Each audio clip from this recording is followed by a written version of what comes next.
Good morning everybody. आज हम balance of payments की मीनिंग और कंपोनेंट्स के बारे में चर्चा करेंगे।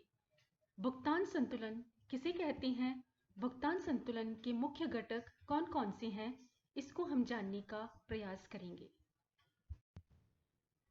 देखिए, भुगतान संतुलन किसी एक देश का जो भुगतान संतुलन है वो किसी दिए हुए वर्ष में बाहर के देशों से किए गए उसके आर्थिक लेन देन का व्यवस्थित रिकॉर्ड होता है।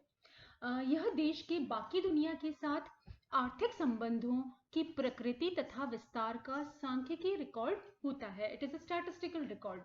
किसका? एक देश का जो रेस्ट ऑफ द वर्ल्ड है उसके साथ जितने जो भी उसके इकोनॉमिक रिलेशंस हैं उसको यह बताता है। और वो सोडर्स्टन ने इसे परिभाषित किया इस प्रकार से कि भुगतान शेष एक देश के अंतरराष्ट्रीय लेन देनों में प्राप्तियों और भुगतानों को दर्ज करने का तरीका मात्र है।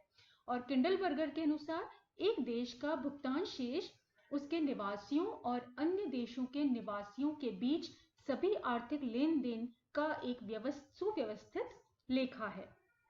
अब देखिए, भुगतान शेष के मुख्य घटक कौन कौन से होते हैं। तो सबसे पहले हम समझते हैं कि देखिए जो एक देश का जो भुगतान शेष लेखा है वो दोहरी प्रविष्टि बही खाता के सिद्धांत पर बनाया जाता है। प्रत्येक सौदा जो है वो बैलेंस शीट के क्रेडिट और डेबिट पक्ष में दर्ज किया जाता है, परंतु भुगतान शेष लेखांकन एक बात में व्यापार लेखांकन से भिन्न होता है।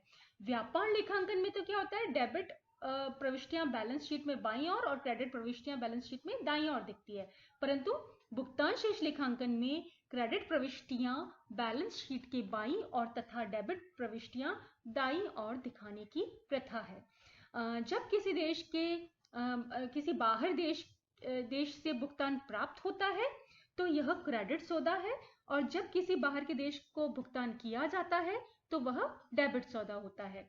इन क्रेडिट तथा डेबिट मदों को देश के भुगतान शेष लेखे में दोहरी प्रविष्टि बही खाता के सिद्धांत के अनुसार जो है वर्टिकली दिखाया जाता है।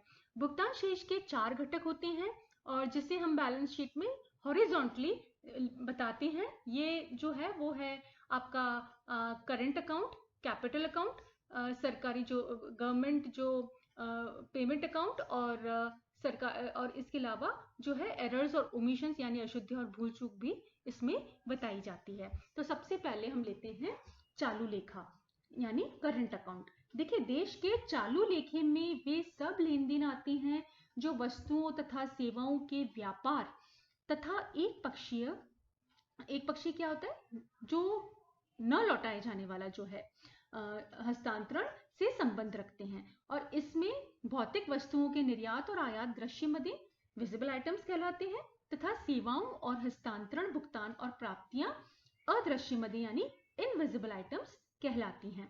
सेवाओं के लेन देन में यात्रा, परिवहन, विदेशी निवेश पर आय तथा भुगतान आदि शामिल रहते हैं। हस्तांतरण भुगतान का संबंध उपहार, पेंशन, निजी प्रेषण, विदेशियों द्वारा विदेशों के व्यक्तियों तथा सरकारों से प्राप्त दान उपहार से है। और फिर है आपका जो पूंजी लेखा यानी कैपिटल अकाउंट। देश के पूंजी लेखे के अंतर्गत देश की वित्तीय परिसंपत्तियों के लेन देन आते हैं जो अल्पावधि और दीर्घावधि उधार दान तथा उधार ग्रहण और निजी तथा सरकारी निवेश के रूप में पाए जाते हैं। दूसरे शब्द में पूंजी लेखा ऋणों और निवेशों के अंतरराष्ट्रीय प्रवाह को दर्शाता है और देश की परिसंपत्तियों और देयताओं में हुए परिवर्तन को व्यक्त करता है।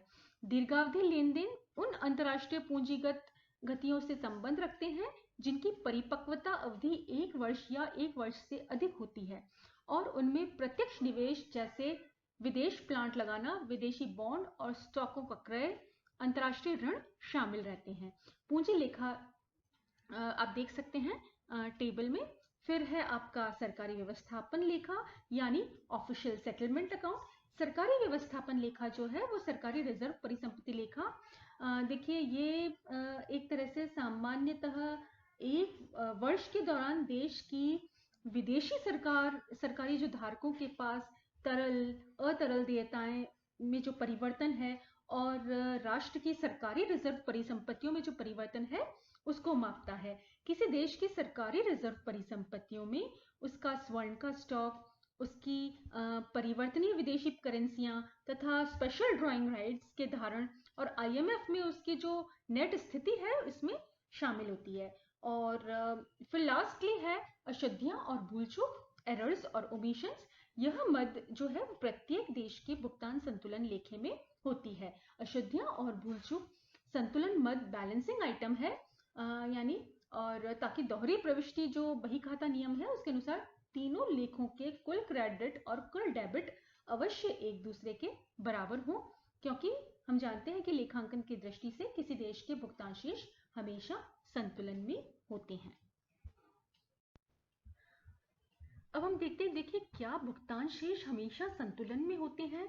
तो देखिए भुगतान शेष हमेशा संतुलन में होता है का अर्थ है कि चालू लेखा, पूंजी लेखा, सरकारी व्यवस्थापन लेखा की जो निवल क्रेडिट और डेबिट शेष का जो एल्जेब्रिक सम है, बीजगणितीय जो जोड़ है, वो अवश्य शून्य होना चाहिए।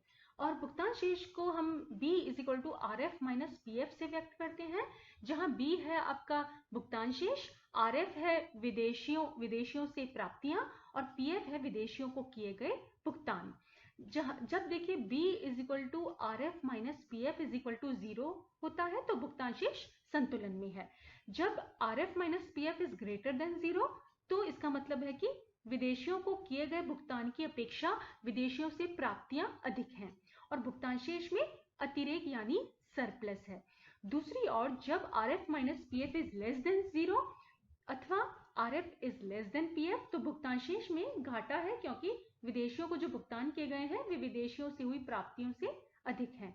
यदि नेट विदेशी उधार, दान तथा विदेशों में निवेश को लिया जाए तो लोचदार जो विनिमय दर निर्यात को आयात से बढ़ा देती है।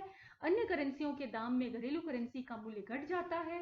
आयात की सापेक्षता में निर्यात अधिक सस्ते हो जाते हैं और इसे हम इस तरह से एक्सप्रेस कर सकते हैं, x जो प्लस b = m + IF। तो देखिए इसमें यानी x - m = IF - b, थोड़ा सा रीअरेंज करते हैं इसको हम, और यानी x - m - IF - b = 0। और ये जो इक्वेशन है वो ये बताता है कि भुगतान शेष संतुलन में है। और अब हम देखते हैं, देखिए मेजरमेंट कैसे होता है जो डेफिसिट है या सरप्लस है बैलेंस ऑफ पेमेंट में। तो देखिए यदि भुगतान शेष हमेशा संतुलित रहता है तो किसी देश के भुगतान शेष में घाटा या अतिरेक क्यों प्रकट होता है। तो घाटा या अतिरेक की संभावना केवल उस स्थिति में नहीं होती जब भुगतान शेष में सब मदें शामिल कर ली जाए। यदि किसी देश के भुगतान शेष में कुछ मदें निकाल दी जाए और फिर शेष निकाला जाए तो इसमें घाटा या अतिरेक आ सकता है। भुगतान शेष में घाटा या अतिरेक जो है उसको मापने के 3 तरीके होते हैं। पहला बुनियादी शेष यानी बेसिक बैलेंस। इसमें हम देखिए बेसिक बैलेंस में हम चालू लेखा शेष और दीर्घावधि पूंजी लेखा शेष शामिल करते हैं। दूसरा होता है नेट लिक्विडिटी बैलेंस यानी निवल तरलता शेष, जिसमें बुनियादी शेष तथा अल्पावधि निजी अतरल पूंजी शेष शामिल हैं। और तीसरा है सरकारी भुगतान शेष यानी ऑफिशियल सेटलमेंट बैलेंस, जिसमें कुल निवल तरल शेष तथा अल्पावधि निजी तरल पूंजी शेष शामिल होता है।